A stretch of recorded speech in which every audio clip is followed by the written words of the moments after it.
ഈശോ മിശിഹായ്ക്ക് സ്തുതിയായിരിക്കട്ടെ. ഞാൻ മാണിപ്പറമ്പിലച്ചൻ. മക്കളെ ഉത്തരവാദിത്തത്തോടെ വളർത്താൻ എന്നൊരു പ്രോഗ്രാമിൻ്റെ ഒരു ചെറിയ ഭാഗം ഞാൻ കാണുകയായിരുന്നു. അതിലൊരു രംഗം കാണിക്കുന്നുണ്ട്. ഒരു കുട്ടിയെ അമ്മ കൈകളിലെടുത്തിരിക്കുന്നു.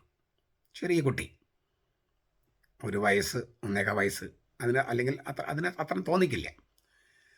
ആ കുട്ടി കോപത്തോടെ അമ്മയെ മുഖത്തിങ്ങനെ അടിക്കുകയാണ്. നന്നായിട്ട് വേദനിക്കും. അമ്മയ്ക്ക് നന്നായിട്ട് വേദനിക്കുന്നു. കുഞ്ഞിനെ എടുത്തു നിൽക്കുന്ന അമ്മ ഞെട്ടിത്തെറിച്ച് പോകുകയാണ്. ഒരിക്കലും പ്രതീക്ഷിച്ചല്ല ഈ കുട്ടി ഇങ്ങനെ അടിക്കുമെന്നും. അതിങ്ങനെ മുഖത്ത്, അത് കുട്ടിയാണെങ്കിലും നല്ല വേദനിച്ചു. അമ്മ യാതൊന്നും പറയുന്നില്ല. ഈ രംഗം കാണിച്ചിട്ട് ക്ലാസ് എടുക്കുന്ന ആൾ ചോദിക്കുകയാണ്, അമ്മ ക്ഷമയാണോ കുട്ടിയെ പഠിപ്പിച്ചത്? കുട്ടി അമ്മയെ തല്ലി, അമ്മ ഞെട്ടി തെറിച്ചു പോയി. പക്ഷെ യാതൊന്നും പറയുന്നില്ല. കുട്ടിയാണെന്ന് കരുതിയിട്ടോ എന്തോ യാതൊന്നും പറയുന്നില്ല. അപ്പോൾ ഈ രംഗം കാണിച്ചിട്ട് ചോദിക്കുകയാണ്, ഈ ക്ലാസ് എടുക്കുന്ന ആൾ ചോദിക്കുകയാണ്, അമ്മ കുട്ടിയെ ക്ഷമയാണോ പഠിപ്പിച്ചത്? അല്ല, അമ്മ പഠിപ്പിച്ചത് എന്ത് തോന്നിയാസവും കുട്ടിക്ക് ചെയ്യാമെന്നാണ്. എന്ത് തോന്നിയാസവും ചെയ്യാം, എന്തും ചെയ്യാനുള്ള അനുവാദമാണ് അമ്മ കുട്ടിയെ പഠിപ്പിച്ചത്. എന്നിട്ട് പറയാണ്, ഇതല്ല ശരിയായ രീതി. ഉത്തരവാദിത്വത്തോടെ അമ്മയും അപ്പനും പെരുമാറേണ്ടത് ഇങ്ങനെയല്ല. കുട്ടികൾക്ക് പരിശീലനം കൊടുക്കേണ്ടത് ഇങ്ങനെയല്ല. പ്രത്യേകിച്ചും യൂറോപ്പിലെ പശ്ചാത്തലത്തിൽ കുട്ടികളൊന്നും അടിക്കാനായിട്ട് യാതൊരു അനുവാദവുമില്ല. കുട്ടികളെ അടിക്കാൻ പറ്റില്ല. അപ്പോൾ പിന്നെ എങ്ങനെയാണ് കുട്ടികൾക്ക് പരിശീലനം കൊടുക്കുക?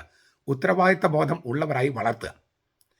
ആദ്യമേ ഓർക്കേണ്ടത്, തെറ്റിൽ നിന്ന് ശരിയെ തിരിച്ചറിയാവുന്ന തരത്തിലല്ല നാം ജനിക്കുന്നത്.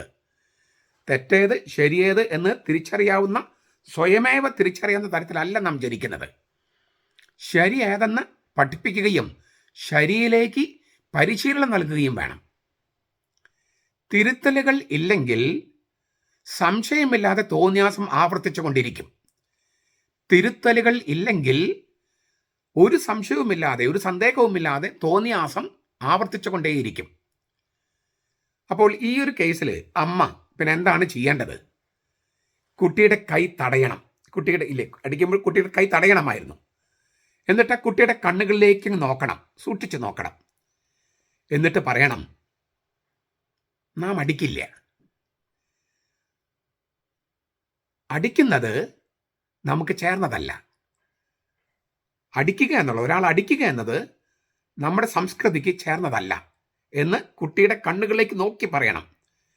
ദേഷ്യത്തോടെയല്ല, വികാരക്ഷോഭത്തോടെയല്ല, ക്ലാസ്സിൽ ടീച്ചർ പാഠം പഠിപ്പിക്കുന്നത് പോലെയുമല്ല. കാരണം ഇത് പഠിപ്പിക്കുന്നതിനെക്കുറിച്ചോ പഠിക്കുന്നതിനെക്കുറിച്ചോ അല്ല. പ്രത്യുത പരിധികൾ, അതിർത്തികൾ സ്ഥാപിക്കുന്നതിനെക്കുറിച്ചാണ്. എന്ത് ചെയ്യാം, എന്ത് ചെയ്യാൻ പാടില്ല, മൂല്യങ്ങൾ കുത്തിവെക്കുന്നതിനെക്കുറിച്ചാണ്. മനുഷ്യ മസ്തിഷ്കത്തിന് പരിശീലനം നൽകുന്നതിനെക്കുറിച്ചാണ്. അങ്ങനെ കുട്ടിയുടെ കൈ തടഞ്ഞ് കണ്ണുകളിലേക്ക് നോക്കി, നമ്മുടെ സംസ്കൃതിക്ക് ചേർന്നതല്ല ഈ അടിക്കൽ എന്ന് പറയുമ്പോൾ കുട്ടി ആദ്യം മുഖങ്ങൾ വീർപ്പിക്കും. കുട്ടിയെ തടഞ്ഞല്ലോ അല്ലേ, ആ മുഖം വീർപ്പിക്കും. പക്ഷെ അത് താനെ ശാന്തമാകും. അച്ചടക്കം കുട്ടികളാണെങ്കിലും മുതിർന്നവരാണെങ്കിലും താനെ കണ്ടുപിടിക്കുന്നതല്ല. നേതാവ് അവരിൽ ഉറപ്പിക്കുകയാണ്. അച്ചടക്കം കുട്ടികൾ ഇൻസ്റ്റാൾ ചെയ്യാണ്, കുത്തിവെക്കുകയാണ്. ഇത് മാതാപിതാക്കൾക്കും അല്ലേ, കുട്ടികൾക്ക് പരിശീലനം കൊടുക്കുന്ന മാതാപിതാക്കൾക്ക് മാത്രമല്ല, കുട്ടികളെ വളർത്തുന്ന പാരൻറ്റിംഗ് എന്ന് പറയല്ലോ, ലോകത്തെ ഏറ്റവും വിഷമം പിടിച്ച പരിപാടിയാണ് പാരൻറ്റിംഗ്. കുട്ടിയെ വളർത്തിക്കൊണ്ടുവരിക. അവർക്ക് മാത്രമുള്ളതല്ല ഇത്. നമുക്കറിയാം, നമ്മുടെ സെമിനാറുകളിൽ തിരുത്തലുകൾ ഇല്ലേ നടത്താൻ പേടിയാണ് പ്രൊഫസർമാർക്ക്. അതിൻ്റെ ദോഷം നമ്മൾ അനുഭവിക്കുന്നു. ഞാൻ നിരവധി സെമിനാറുകൾ പഠിപ്പിച്ചിട്ടുണ്ട്, ഫോർമേറ്ററായിട്ടും പ്രൊഫസറായിട്ടും ഒക്കെ. അപ്പോൾ ഞാൻ കണ്ടിട്ടുള്ളതാണ്, കുട്ടികളെ തിരുത്താനായിട്ട് പ്രൊഫസർമാർക്ക് മടിയാണ്. കാരണം പ്രൊഫസർമാരെക്കുറിച്ച് കുട്ടികൾ നെഗറ്റീവായിട്ട് അഭിപ്രായം കൊടുക്കും.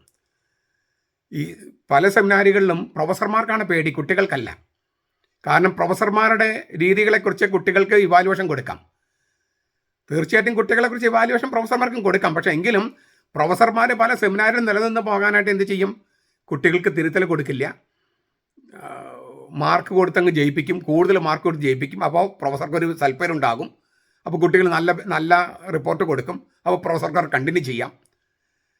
അപ്പോൾ സെമിനാരികളെ പ്രശ്നമുണ്ടാകാം, നേതാക്കന്മാർക്ക് പ്രശ്നമുണ്ടാകും. ഇത് ഈ രീതി അവലംബിക്കേണ്ടതുണ്ട്. ഈ പരിശീലനം കൊടുക്കുന്നത് താനെ അത്ര പ്രായമായില്ലേ, അവന് തെറ്റും ശരിയും തിരിച്ചറിയില്ലേ എന്നൊക്കെ ചിലപ്പോൾ ചോദിക്കും. അതൊന്നും പോരെ. തെറ്റ് ആവർത്തിക്കുന്നുണ്ടെങ്കിൽ, തെറ്റ് ചെയ്യുന്നുണ്ടെങ്കിൽ തിരുത്താനായിട്ട് തയ്യാറാകണം. തിരുത്തൽ വലിയൊരു എളിമയുണ്ടെങ്കിൽ തിരുത്താനും പറ്റുള്ളൂ. എളുപ്പമല്ല തിരുത്തൽ. നേതാക്കന്മാർക്ക് വളരെ അത്ര ആവശ്യമായിരിക്കുന്ന സംഗതിയാണിത്. അതായത് നേതാക്കന്മാർ അണികളെ തിരുത്താനായിട്ട് തയ്യാറാകേണ്ടതുണ്ട്. നമ്മുടെ നാട്ടിലൊരു രാഷ്ട്രീയ പാർട്ടി ഈ അടുത്ത കാലത്ത് വളരെ മാതൃകാപരമായി നടപടിയെടുത്തു. വളരെ മാതൃകാപരമായിട്ട് തെറ്റ് തെളിയിക്കപ്പെടുന്നതിന് മുൻപ് തന്നെ നടപടിയെടുത്തു അവരുടെ ഒരു MLA-ക്കെതിരെ. മറ്റ് പാർട്ടികളൊന്നും ചെയ്യാത്ത തരത്തിൽ ഒരു ഒരു പണത്തൊക്കം മുൻപിൽ എന്ന് പറയുന്നത് പോലെ തന്നെ അവർ അതെടുത്തു. അതിൻ്റെ 4 അയൽപ്പക്കത്ത് പോലും എത്തിയിട്ടില്ല അച്ചടക്കമുണ്ടെന്ന് ഊറ്റം കൊണ്ടിരുന്ന സീറോ മലബാർ സഭ. അതിന് 4 അയൽപ്പക്കത്ത് പോലും എത്തിയില്ല. തെറ്റ് ചെയ്യുന്നത് ആവർത്തിച്ചു കൊണ്ടിരിക്കുന്നവരെ ചേർത്ത് പിടിക്കുന്നത് ക്ഷമയല്ല. പ്രത്യുത എന്തും ചെയ്യാനുള്ള അനുവാദമാണ് കൊടുക്കുന്നത്. ക്ഷമാശീലമല്ല, തോന്നിയാസമാണ് പരിശീലിപ്പിക്കുന്നത്. തോന്നിയാസം ചെയ്യാനുള്ള അനുവാദം നേതാക്കന്മാർ കൊടുക്കുകയാണ്. അതിലൂടെ തോന്നിയാസം പരിശീലിപ്പിക്കപ്പെടുകയാണ്. ഗുണ്ടായിസത്തിനാണ് വിലയെന്ന് വിശ്വാസികളെ കൊണ്ട് പറയിപ്പിക്കുന്നത് സഭയ്ക്ക് വരുത്തി വയ്ക്കുന്ന ഡാമേജ് വർണ്ണിക്കാൻ വാക്കുകളില്ല. അത് ആ വാക്ക് ഞാനൊന്ന് ആവർത്തിക്കുകയാണ്. ഗുണ്ടായിസത്തിനാണ് സഭയിൽ വില എന്ന് വിശ്വാസികളെ കൊണ്ട് പറയിപ്പിക്കുക. അത് സഭയ്ക്ക് വരുത്തുന്ന ഡാമേജ് വർണ്ണിക്കാൻ കഴിയില്ല. ഗുണ്ടായിസത്തെ നേരിടാൻ പറ്റാത്തത് കൊണ്ടാണ് തോന്നിയാസം അനുവദിക്കുന്നത് എന്നാണ് മെത്രാന്മാരിൽ ചിലർ പറഞ്ഞത്. ഞാൻ അതുകൊണ്ടാണ് ഈ പറയണേ. ഗുണ്ടായിസത്തെ നേരിടാൻ പറ്റാത്തത് കൊണ്ടാണത്രേ തോന്നിയാസം അനുവദിക്കുന്നത്. അങ്ങനെ പറയുന്നതും പറയിപ്പിക്കുന്നതും നമ്മുടെ സഭയ്ക്ക് വരുത്തി വയ്ക്കുന്ന ഡാമേജ് വർണ്ണിക്കാൻ വാക്കുകളില്ല. യഥാർത്ഥ ക്ഷമ എന്തെന്നും ക്ഷമാശീലം എന്തെന്നും അതിന് തോന്നിയാസത്തിൽ നിന്നുള്ള അന്തരം എന്തെന്നും തിരിച്ചറിയാനുള്ള വകതിരിവ് അത് പരിശുദ്ധാത്മാവിൻ്റെ 7 ദാനങ്ങളിൽ ഒന്നാണ്. നമ്മൾ എല്ലാ ദിവസവും പ്രാർത്ഥിക്കുന്നതാണ് വിവേകം, വകതിരിവ്. പക്ഷെ ആ വകതിരിവ് അതില്ലാത്തവരെ കുറിച്ച് നാം എന്ത് പറയും? ഈ പരിശുദ്ധാത്മാവിൻ്റെ 7 ദാനങ്ങളിലൊന്നും കിട്ടാത്തവരെ കുറിച്ച് നാം എന്ത് പറയും? തോന്നിയതുപോലെ കൊച്ചന്മാർക്കും ഇല്ലിസിറ്റ് കുർബാന ചൊല്ലാൻ അനുവാദം നൽകുന്ന അധികാരികള് അവര് ദൈവം നിശ്ചയിച്ച ഇടയന്മാരാണോ എന്ന് ദൈവജനത്തിന് സംശയം ജനിക്കും. അതും വലിയ ഡാമേജാണ് സഭയ്ക്ക് വരുത്തി വയ്ക്കുക. അവർ ആട്ടിൻകൂട്ടത്തിലേക്ക് പിൻവാതിലിടെ കയറിക്കൂടിയവരാണോ എന്ന് ദൈവജനം ശങ്കിച്ചു പോകും. അവരെക്കുറിച്ച് ഈശോമിശിഹ പറഞ്ഞ കാര്യങ്ങൾ ഞാൻ ആവർത്തിച്ചാൽ സഭ്യതയുടെ അതിരുകൾ ലംഘിച്ചുവെന്ന് എനിക്കെതിരെ ആക്ഷേപം ഉയരും. അതുകൊണ്ട് പിൻവാതിലൂടെ കയറിക്കൂടിയവരെ കുറിച്ച് കർത്താവ് തന്നെ പറഞ്ഞ കാര്യങ്ങൾ നിങ്ങൾക്ക് നേരിട്ട് വായിക്കാം. യോഹന്നാന്റെ സുവിശേഷം 10-ാമത്തെ അധ്യായത്തിൽ. ക്ഷമയെന്ത്, ക്ഷമാശീലമെന്ത്, തോന്യാസമെന്ത്, ഇവ തമ്മിൽ തിരിച്ചറിയാനുള്ള പരിശുദ്ധാത്മാവിൻ്റെ വകതിരിവ് നമുക്കുണ്ടാകട്ടെ. നമ്മുടെ കർത്താവ് ഈശോ മിശിഹായുടെ കൃപയും പിതാവായ ദൈവത്തിൻ്റെ സ്നേഹവും പരിശുദ്ധാത്മാവിൻ്റെ സഹവാസവും നാം എല്ലാവരോടും കൂടി ഉണ്ടായിരിക്കട്ടെ, ഇപ്പോഴും എപ്പോഴും എന്നേക്കും. ആമേൻ.